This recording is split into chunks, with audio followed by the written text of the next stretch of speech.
せーの。おはこんばんは。It's Saigon the Blend。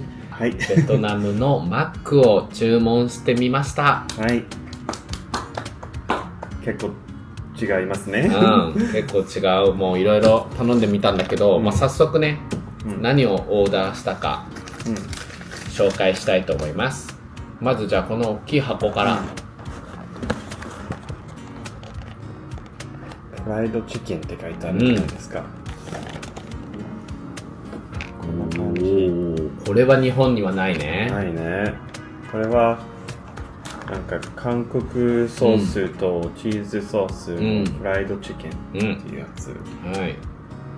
と次がシェイカーフライズ。これは日本でいうシャカシャカポテトだね。でチリソースかな、これかな。いや、チーズパウダー。チーズパウダーで、これがマックロイヤルウズチーズ。日本とアメリカにないね。そうね。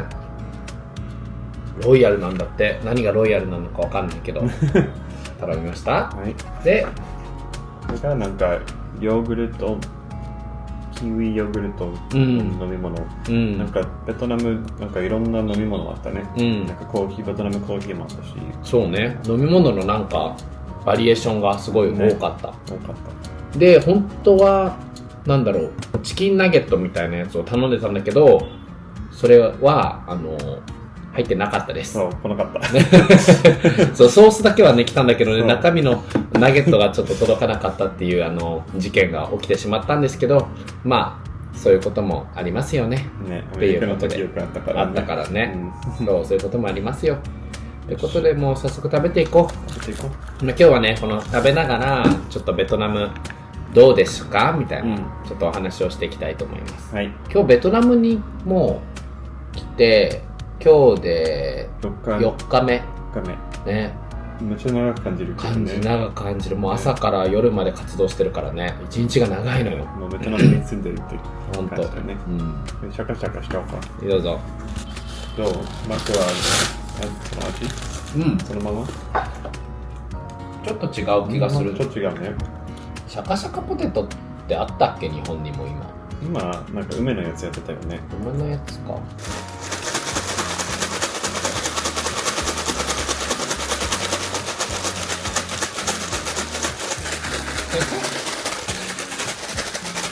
パーティーモードで開けちゃってこんな感じになりました。スマホいただきましょう。甘いチーズそのまま。チキン食べたい。どうなってんだろうこれ。すごいよね、なんかね。スパイシーって書いてあったけど、そんなに辛くない。むしろ甘い。甘辛い。おいしい。マックにこういう時があるのすごいね。ケンタッキーじゃん。ね。ベトナムはね、本当にね、ご飯が美味しい。今のところ。いや、なんか旅行行くと大体さ、調べるじゃん。日本とかでもさ、Google マップとかレストラン調べて、でさ、結構星2とかさ、なんか 2.5 とか3とか出てきて、いろんなバリエーションがあると思うんだけど、ベトナムって本当にレストランもスパとかも全てにおいて星が4つ以上なの、大体。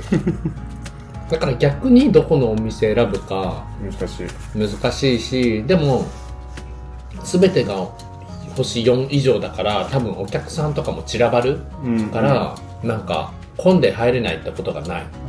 だって、レストラン、お店の数が本当多いね。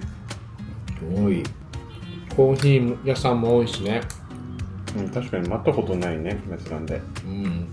ない、結構ね、ここら辺忙しい場所のはずなんだけどね、全然待たないね。ヨーグルト、なんか飲むヨーグルトって感じで、一番なんだろう、今のところ印象に残ってることって何？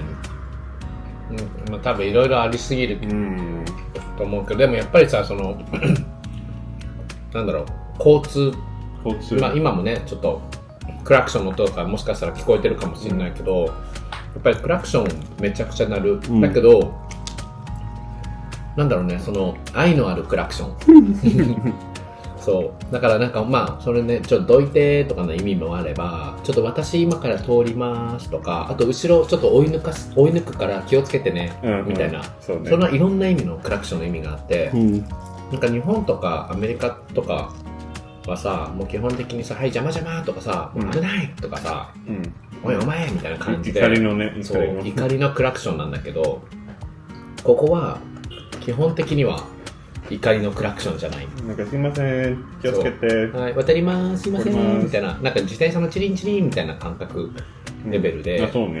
そうだからなんかなんだろうね、クラクションってさ、もうなんだろう、反射的にさ、イラッっていうさ、やつに結びついちゃうじゃん、俺らのその生活の中だと、そうだけどここは違うんだよね。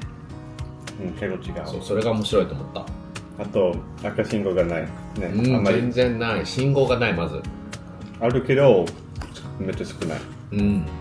まあ、日本だとだいたい車を並んでバイク並んで走るんだけど、なんかここではなんかバイクが3つ4つ隣同士走るとかっていうのもあるし、なんかその右でも左でもどこでも大丈夫みたいな感じになってるね。車線の意味ってなんだろうって。そう、車線の意味があまりない、緩い感じだね。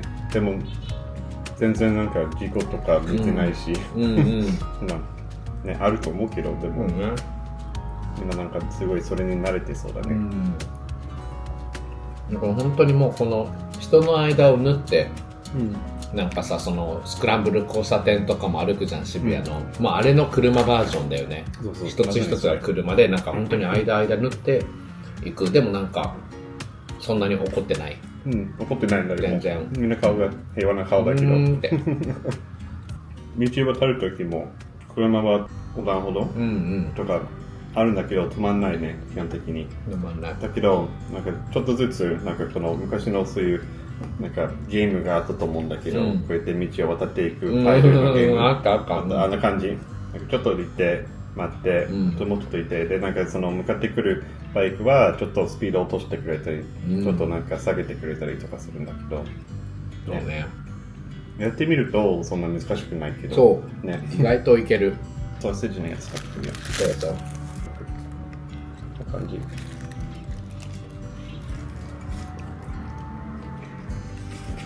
味がちょっと別なんだけど。へえ。味は汗巻きじゃない。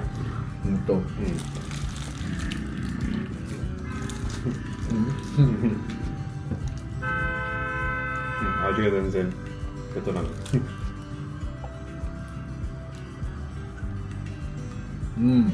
ね。バンミーとかに乗ってるお肉の味だね。そうだね。なんかハーブが効いてる。美味しい。ベトナムのあれは物を買うときは値切りとか。値切りいっぱいやったよね。まあ普通の食事屋さんとか普通のなんかレストランとかはしないんだけど、なんかその観光地のお土産屋さんとかでやらなきゃいけなかったね。普通のお店のその商品のもう値段が最初から書いてあるところは値切らない。そうだけどなんか普通にマーケットとかでボンって置かれてて、それって大体値段書いてないのよ。で多分その時のその人の気分で値段はもう変えられる。でバーっていろんなお店がバーってあるんだけど、もう本当に行くお店によって全然値段が違う。まあ、例えばここのお店では、まあ、例えばね100円だったとして、で次のじゃあすぐ何歩か行った先のお店でその、ね、同じ商品の値段聞くと、なんかそれはなんかもう600円とか、6倍ぐらい違うとかだから、まずマーケット行ってもう一発目で買わない。まず最初に行って最初にいいなと思ったやつの値段を聞く。まずでこれいくらって言ってで聞かれて、300円って言われたら、300円ね、じゃあありがとうって言ってまたどっか行って、で次のお店でまた同じの見つけたらこれいくらって聞いて、でそこでなんか800ね、300円、あっちでは300円だったけどこっちでは800円とか、こっちではなんか200円とかさ、そこで差がどんどん出てきて、このものの大体の価値が頭の中で分かってきて、でそこから3回目に行ったお店でなんか自分で値段言って、あ、これぐらいまで下げれるよねみたいな感じでなんか交渉してやっていくんだよね。そう。だからベトナム旅行行く人はまあちょっとなんだろう、値切るのもいいかなって思います。すごい値切るのね、申し訳ない気はするけどさ、でもなんかそれがもう一つの文化としてそこが成り立ってるから、値切らなきゃ逆に損そう、ね、大損してるってもう日本で買った方が絶対安いぐらいまで高い値段でバーって最初提示される時もあるから、だからね、グーって少しずつ下げていくっていう技を身につけた。お互いが妥協するそう感じ。みんな優しいね。そう、やり方が優しいからね。そうすごくね。だからなんか、お互いハッピーって感じ。最後いつもなんかいい感じで終わるし、ね、すごい。あとみんな商売上手、商売上手なね、本当に何でもかんでもなんかその頑張って売ろうとしてるから、このお店の人とかがいて、なんかその観光客みたいな人がいるとなんか絶対出てきてなんかなんていうの呼びかけそうするしね、マッサージ、とか、あとはなんかタクシーとかあとはワンダーラーみたいな感じで、ワンダーラーだったら1ドルだったら安いじゃんって近づいてってお店で見たらなんか、これはいくらなのって言ったらなんかそれは500円とか言ってワンダーラーはこれだけみたいな感じのテストとか本当に商売上手で、なんかそういうスキルを身につけてそういう買い物すると楽しいって思えるかも。俺はできない。最後やってるけど、俺はすぐなんか OK って言っちゃいそうだってすごい優しい笑顔で言ってくるからね。なんかそのできるのがダメっていう文化だったら絶対やんないけど、なんか無理な交渉はするのは良くないって、俺もそれはしたくないからさ、優しくね、優しくみたいな、ここまで下げてみたいな感じでお願いみたいな感じで言って、でもあっちも下げてくれるからさ、いいよってそう下げてくれるんだったら甘えちゃいますみたいな。じゃあ2個買うから3個買うからさ、この値段でいいとかって言って、そんなひどい言い方してないよ俺。そう優しい。買わないよ、じゃあいいよとかじゃなくて、でもそういうこと言ってる人聞こえたからね。そういう人もいる。そういう値切り方は平和じゃないなね。それちょっとかわいそう。それはもう相手を傷つけない感じで言ってる。ここまでお願い、できない、じゃあごめんねみたいな感じで、で歩いてって去ってくると、追っかけてたまに来る。分かったじゃあここまで下げるから買ってみたいな感じでっていう感じだね。結構遠くから来てくれた時あった。そうこのねベトナム来てあと面白いと思ったのが、その道路の標識にクラクションを鳴らさないでっていう標識もあって、でそれはなんかやっぱり朝早い時間と夜の遅い時間ってみんな寝てるから、クラクションが鳴ってるとうるさくて寝れないじゃん、だからなんか朝のこの時間と夜のこの時間帯はクラクションはなんか×ダメって、ダメっていうサインが道路にあったのが面白いと思った過ごしやすかったね、俺らが今この滞在してる1週間を。なんか自分たちの滞在する前後の週はめちゃくちゃ暑いの、30度とか。だから自分たちの週は基本的に曇りで、気温も24度とか、そこら辺なんか海には入れないけど、でも自分たちはめちゃくちゃ歩くから、歩いて街を探検するにはちょうどいい温度、気温ね。ほとんど汗かかなかった。全然。だからこの汗拭きシートとかめちゃくちゃ持ってきたけど、一回も使ってないもん。だから本当にある意味当たりウィーク引いたかもと思った。なんかビーチ行きたい人だったらちょっとあれだったかもしれないけど、でも俺らは結構探検するの好きだから、俺らには当たりだったね。もともと2人ともねベトナム料理大好きだったんだけど、でもベトナム料理やっぱ食べたことなかったと思うちゃんとね今思うとね全然違うよね。違う。アメリカの時はアメリカ人に言わせて作ってるやつとかあったりしたし、日本は日本のための日本人のための味にしてるから。そうだね。まあでも多分本当のところもあるよね。だからそれはしたいよね。探さなきゃね。ベトナムね、ベトナムはね、ちょっとだけしか覚えてないね。ベトナム語ね。なんかありがとう、カモン、カモンっていうのと、あとはチンチャオ、チンチャオ、チンチャオ、チンチャオ、こんにちはとか、とか、ティンティン、このお会計したいですっていう時に俺はなんかこのお会計書くサインして、ティンティン、ティンティンって言うと、ティンティンって持ってきてくれる。それぐらいかな。あと知っとくのは、あとトイレとかトイレとかはもう携帯で見せちゃったけど、お手洗いあるっつっておしっこしたくて、まあベトナムにね来て、値段がやっぱりマッサージも、レストランもコーヒーも、お土産も、本当に値段は場所によって全然違うから、そこの相場を調べるのをおすすめします。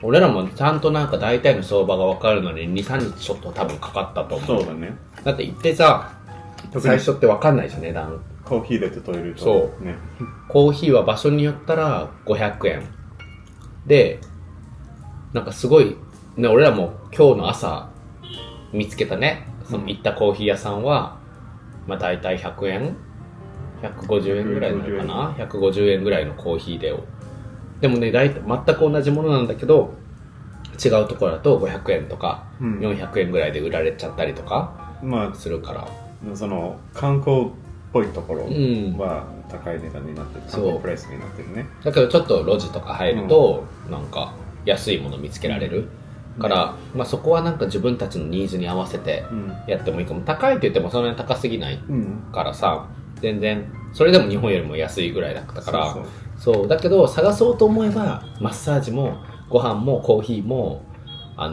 タクシーとかも何でも安いものは選べますよ、っていう感じだね。なんか来たね。マックがわざわざ届けてくれましたさっき電話が鳴って何と思ったら、なんか下にマックのデリバリーがありますよってフロントの人が言ったね。申し訳ないわ。でもね、せっかく届けてくれたから紹介しよう。紹介ベッドで腰のなんかね、ナゲットだけどちょっと違うね。ちょっと違うね。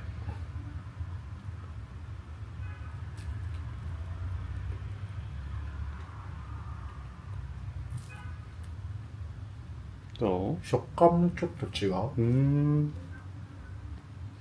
なんか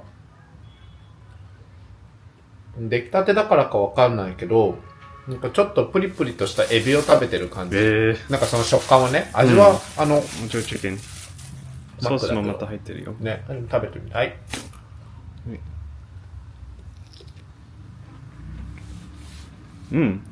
プリプリだね。ね、プリプリだよね。本当になんかエビを食べてる食感で、もう味はちょっと違うね。でも違うね。ちょっと違うね。近いけど違う。美味しい。なんかさっぱりしてるかも。はい、ってことで。はい、ってことでした。はい、バイバイ。バイバイ。